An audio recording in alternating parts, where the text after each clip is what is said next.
안녕하세요. 사랑하는 성도님, 영혼의 샘물 은혜의 자리 오심을 축복합니다. 사랑의 주님이 우리와 함께 하십니다. 우리와 함께 하시는 주님을 찬양합니다. 기도합시다. 주님 감사합니다. 오늘도 주신 주님의 은혜로 하루를 삽니다. 또 오늘 하루 살아갈 넉넉한 주님의 은혜와 사랑 속에 생명의 말씀을 더하여 주시옵소서.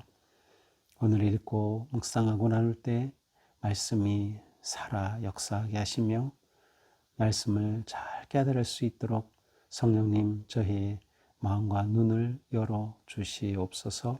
예수님 이름으로 기도합니다. 아멘. 오늘 말씀은 여호수아 20장 1절에서 9절입니다. 여호와께서 여호수아에게 말씀하여 이르시되 이스라엘 자손에게 말하여 이르기를 내가 모세를 통하여 너희에게 말한 도피성들을 너희를 위해 정하여 부지 중에 실수로 사람을 죽인 자를 그리로 도망하게 하라. 이는 너희를 위해 피의 보복자를 피신할 곳이니라.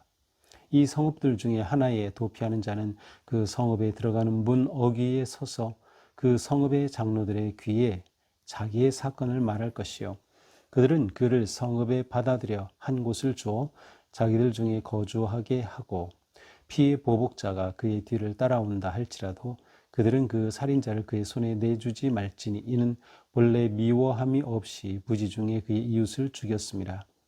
그 살인자는 회중 앞에 서서 재판을 받기까지 또는 그 당시 대제사장이 죽기까지 그 성읍에 거주하다가 그 후에 그 살인자는 그 성읍 곧 자기가 도망하여 나온 자기 성읍 자기 집으로 돌아갈지니라 하라 하시니라.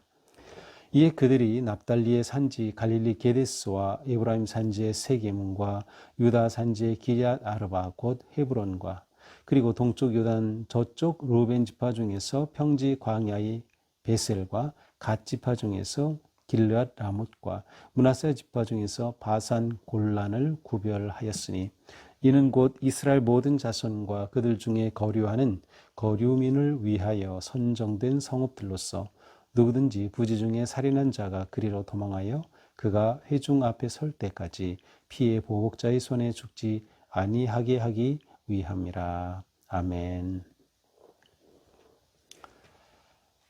이스라엘의 모든 지파에게 땅이 분배되었습니다. 그리고 나오는 첫 번째가 바로 도피성에 관한 말씀이에요.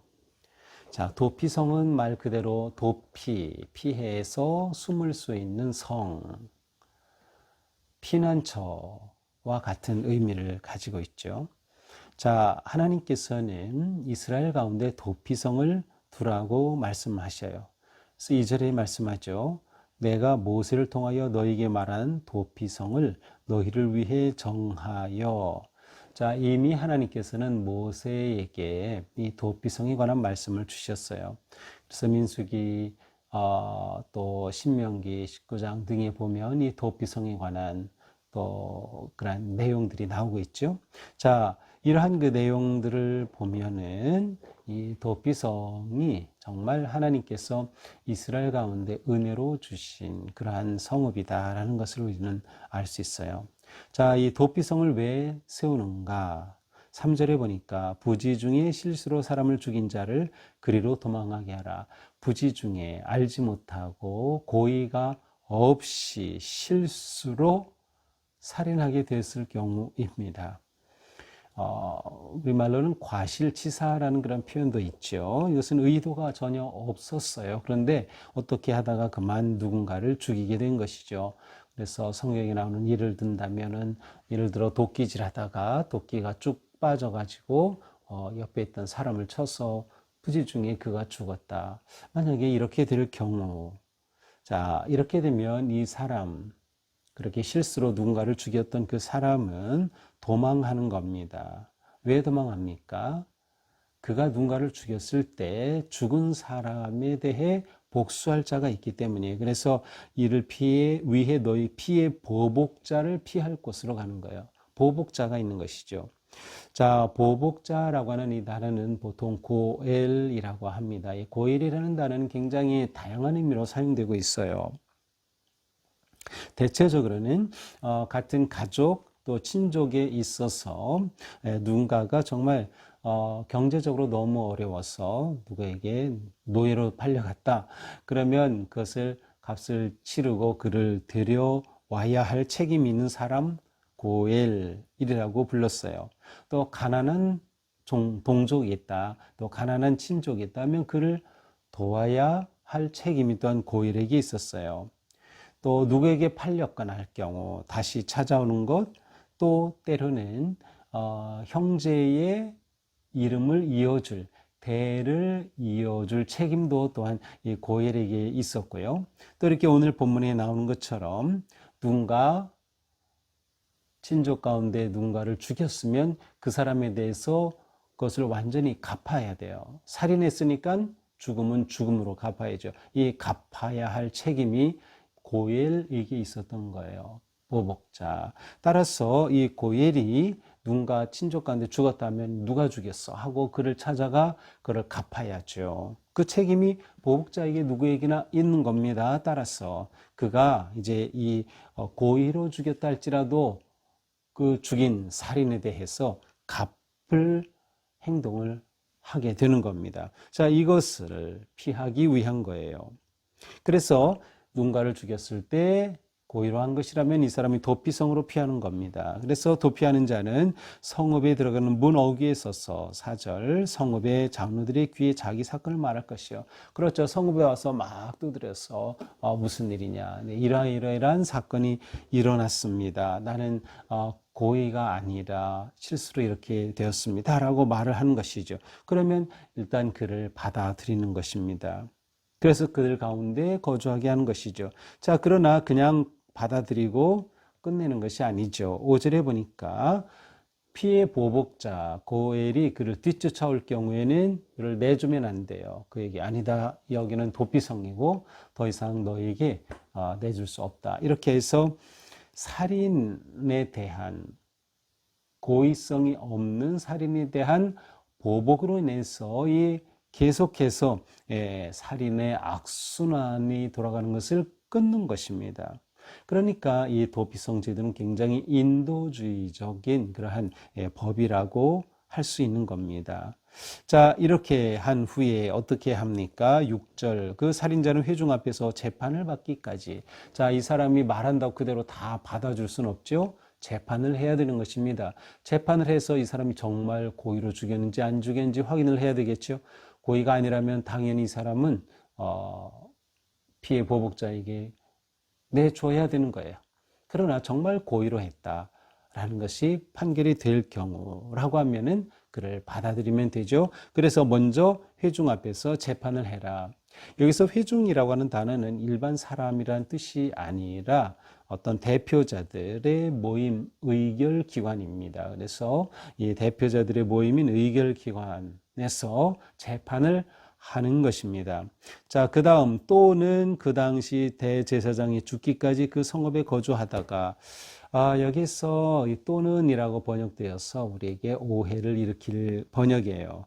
왜냐하면 여기 보니까 재판을 받기까지 또는 이렇게 됐거든요. 그러니까 재판을 받기까지 성 안에 계속 있어야 되거나 아니면 대제사장이 죽기까지 그 성읍에 거주해야 한다. 이렇게 되는 것인데 그런 뜻이 아니에요. 재판과 또 대제사장이 죽는 것은 서로 또는의 관계가 아니라 그 후의 관계예요. 그래서 먼저 재판을 받고 그 다음에 이 사람이 도피성에 거주하다가 대제사장이 죽을 때까지 그는 그곳에 쉽게 말하면 감금된 것처럼 밖으로 나갈 수 없이 그곳에 있다가 대제사장이 죽은 후에야 자기 집으로 들어갈 수 있다. 이러한 뜻이에요. 자, 그런데 그러면 재판을 받을 때 이 재판 받는 장소에 관해서는 우리 본문에서는 전혀 찾아볼 수 없고 그냥 아마 이 도피성으로 오면 거기서 재판하고 거기서 이 거주하는 것으로 되어 있죠. 그러나 민수기 35장 24절 등에 가서 보면 재판은 자기 성읍에 가서 받게 돼 있었어요. 그러니까 이 도피성이 들어오면은 그 사람 물어서 일단 확인하고 이 사람이 자기 성읍에 가서 재판받은 후에 재판 결과 고의성이 없었다라고 하면 다시금 도피성으로 와서 이곳에서 대제사장이 죽을 때까지 나가지 않고 사는 겁니다. 만약 이 사람이 이 규율을 어기고 밖에 나갔다.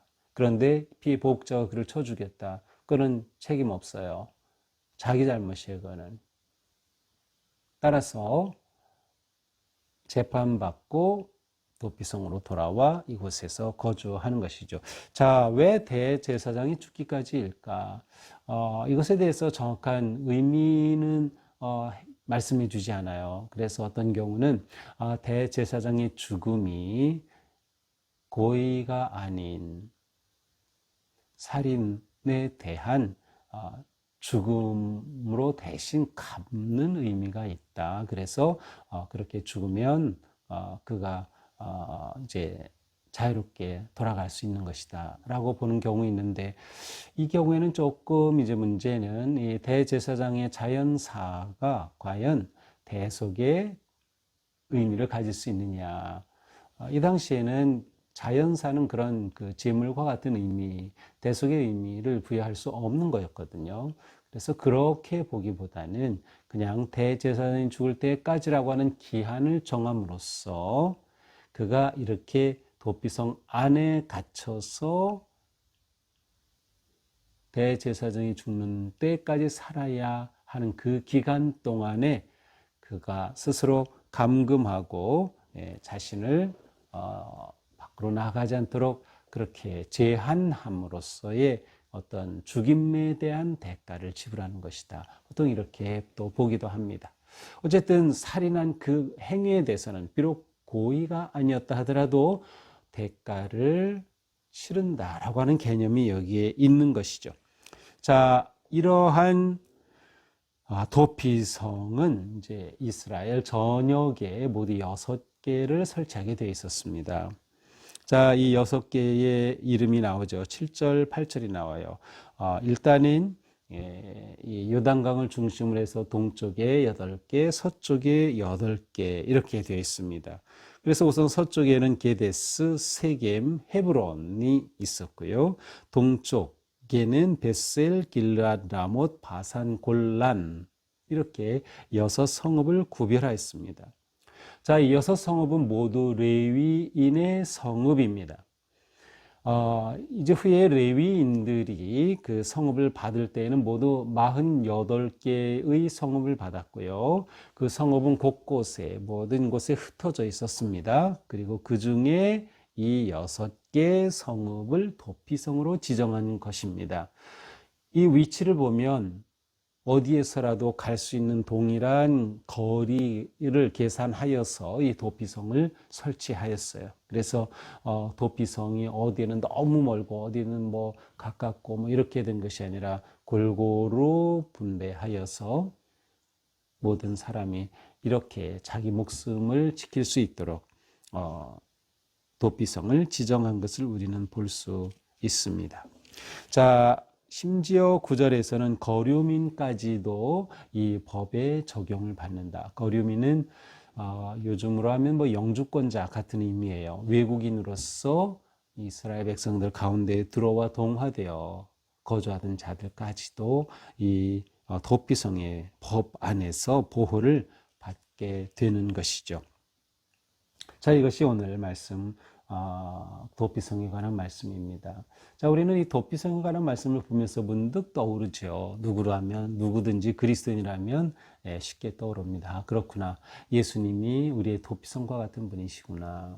예수님이 우리의 도피성. 또 여기 그 제사장이 죽을 때까지라는 표현도 나오는데, 예수님은 우리를 위해 자신의 죽음으로써 우리의 죄를 대속하여 주신, 우리를 사랑하시는 그러한 도피성과 같은 분. 하지만 예수님은 고의가 없이 죄를 지은 사람뿐만 아니라 고의를 가지고 살인한 자까지도 품으시는 그런 놀라운 분이심을 알 수 있어요.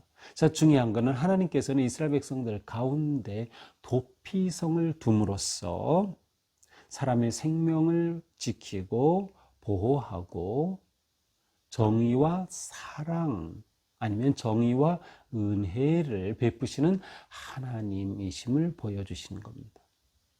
자, 은혜의 하나님이시에요. 따라서 고의가 아닌 경우라면 그의 생명을 지켜주시는 거죠. 생명의 소중함, 사람의 소중함을 하나님께서는 가르쳐 주시는 거죠. 그러나 죄는 죽인 것 그 자체에 대해서는 비록 고의가 아니었다 하더라도 대가를 지불해야 되죠. 그래서 그는 제사장인 죽을 때까지 그 성에 머물러 있어야 한다. 이것은 하나님의 정의를 구현하시는 그러한 또 하나의 모습이기도 합니다.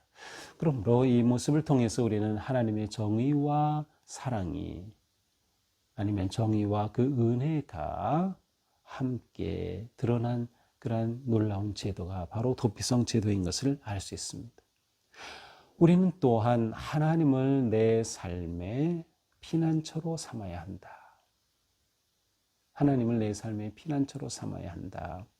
우리는 이 세상 가운데 살면서 많은 사탄의 공격을 받고 불의와 악의 공격을 받고 싸웁니다. 그때 우리가 피할 것은 오직 하나님 품인 것이죠. 오직 주님 안에서 우리는 안전하다라고 하는 것이죠.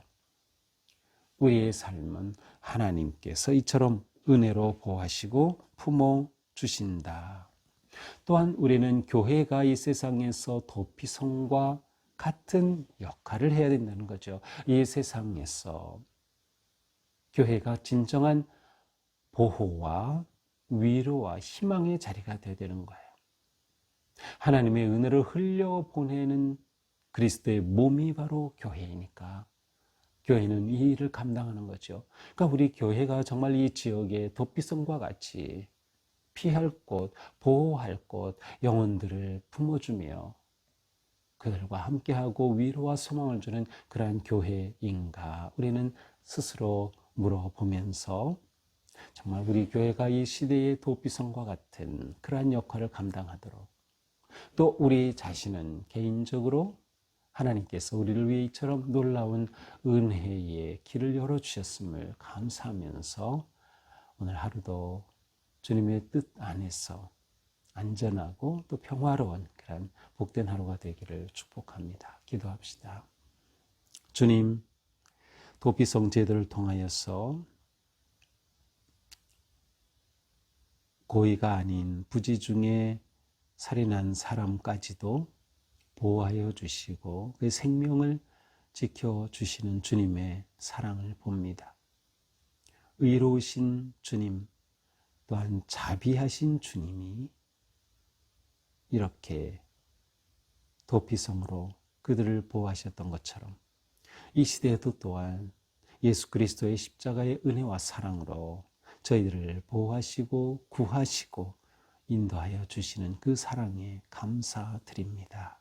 주님, 주님의 이 크고 놀라우신 은혜와 사랑 앞에 저희의 삶이 언제나 정의롭게 하시고 사람의 생명을 귀하게 여기며 또한 우리 교회가 이 지역에서 이렇게 하나님의 사랑으로 희망을 주고 위로하고 보호할 수 있는 은혜의 자리, 도피성과 같은 생명의 자리가 되게 하여 주옵소서. 예수님 이름으로 기도합니다. 아멘. 네, 오늘도 주님의 은혜로 우리 삶이 복되고 아름답기를 축복합니다. 사랑합니다.